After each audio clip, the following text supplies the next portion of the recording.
Oke, saya akan menjelaskan pengolahan air dan limbah industri kelapa sawit. Saya bernama Rafael Nawaban, NIM 1903042. Pengertian limbah secara umum. Pengertian limbah dapat disimpulkan sebagai bahan sisa produksi yang sudah tidak mempunyai nilai guna sehingga tidak lagi terpakai. Limbah sering disebut sebagai sampah industri. Ada pula yang menamainya sisa hasil pabrik. Ada juga pengertian limbah yang dipahami oleh masyarakat, namun sebagian besar beranggapan hanya pabrik atau industri saja yang dapat menghasilkan limbah. Padahal sisa kegiatan domestik rumah tangga juga bisa disebut limbah. Jenis-jenis limbah itu dibagi menjadi beberapa jenis kategori. Berdasarkan definisi limbah yang telah disebut di atas, diketahui bahwa limbah tidak hanya berasal dari kegiatan perindustrian saja, tapi juga dari rumah tangga. Karakteristik limbah juga mempunyai karakteristik tertentu yang diperhatikan dengan mata telanjang maupun dengan bantuan mikroskop. Contohnya itu mempunyai sifat yang karakteristiknya itu mempunyai sifat yang dinamis, mempunyai ukuran yang mikro, berpotensi menimbulkan dampak bahaya.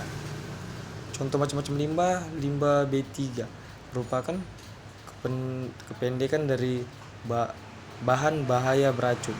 Sesuai dengan namanya, limbah ini mempunyai potensi kerusakan yang sangat besar. Limbah B3 dihasilkan oleh aktivitas atau produksi yang memiliki konsentrasi zat kimia tinggi, sehingga jika tidak berhati-hati bisa menimbulkan kerugian, bahkan kematian. Contoh limbah B3 adalah batu baterai, limbah hasil medis, zat-zat pembersih, dan lain-lainnya. Limbah organik adalah istilah untuk menyebut limbah yang memiliki kandungan senyawa karbon dihasilkan dari makhluk hidup. Limbah organik ini mempunyai termasuk ke dalam jenis limbah mudah terurai karena dengan sendirinya akan bereaksi seperti proses alami. Contoh limbah organik seperti limbah petani seperti buah-buahan yang busuk, sayur-sayuran busuk, bagian-bagian dari petani-petani yang di ladang, di sawah. Limbah anorganik atau disebut juga dengan limbah anorganik adalah limbah yang tergolong sulit terurai. Kandungan bahannya tidak dapat bereaksi secara alami dengan komposer dalam tanah, sehingga membutuhkan waktu yang cukup lama agar dapat mengurainya. Contoh dari limbah anorganik adalah bahan plastik, kaca, styrofoam, dan limbah dengan tingkat konsentrasi logam tinggi seperti besi, logam, dan lain-lain. Dampak adanya limbah itu keberadaan membutuhkan perhatian dari berbagai pihak yang bersangkutan, karena jika tidak diolah dengan baik maka menimbulkan kerusakan pada lingkungan. Tidak hanya itu, pengolahan limbah yang dapat tepat juga memungkinkan munculnya berbagai penyakit bagi makhluk hidup, khususnya manusia. Kesehatan manusia bisa terganggu oleh virus dan bakteri akibat limbah.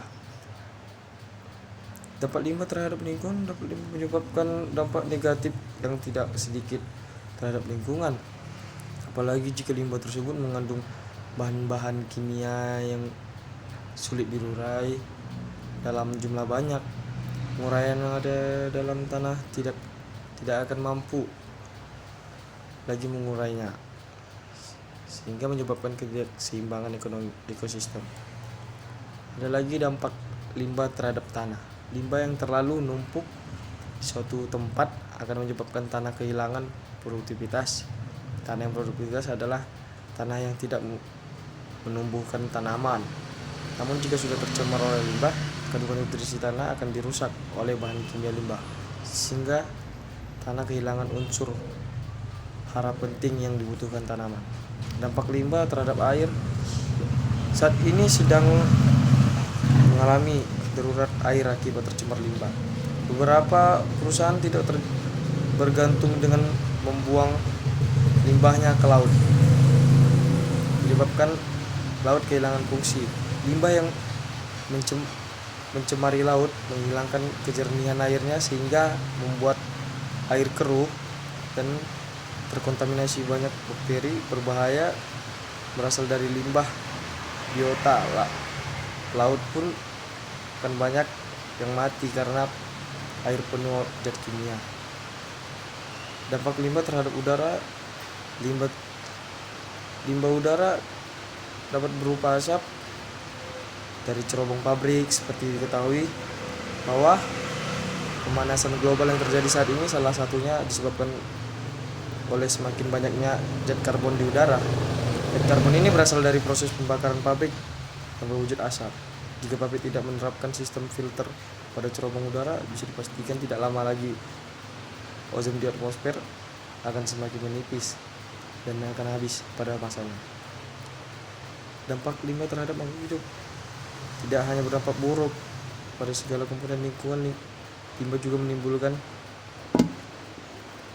dampak tidak kalah mengerikan pada makhluk hidup. Binatang dan tumbuhan tidak bisa bertahan hidup di lingkungan yang telah berkontaminasi oleh limbah. Ada lagi di sini mendaur ulang limbah. Daur ulang mempunyai pengertian mengolah kembali suatu bahan menjadi bentuk lain yang mempunyai nilai guna. Limbah organik ataupun anorganik yang masih dapat dimanfaatkan bisa didaur menjadi benda-benda bernilai guna. Membuat kompos dari limbah pertanian. Yang terakhir, limbah pertanian dapat dimanfaatkan menjadi kompos yang sangat berguna dalam mempercepat pertumbuhan tanaman. Pengomposan limbah pertanian bisa dilakukan secara alami dengan bantuan mikrobakterial dalam tanah. Jika sudah selesai hasil kompos ini selain dapat digunakan untuk pupuk, bisa juga sebagai bahan bakar rumah lingkungan. Sekian presentasi dari saya. Jika ada yang salah, mohon maaf. Selamat beraktivitas.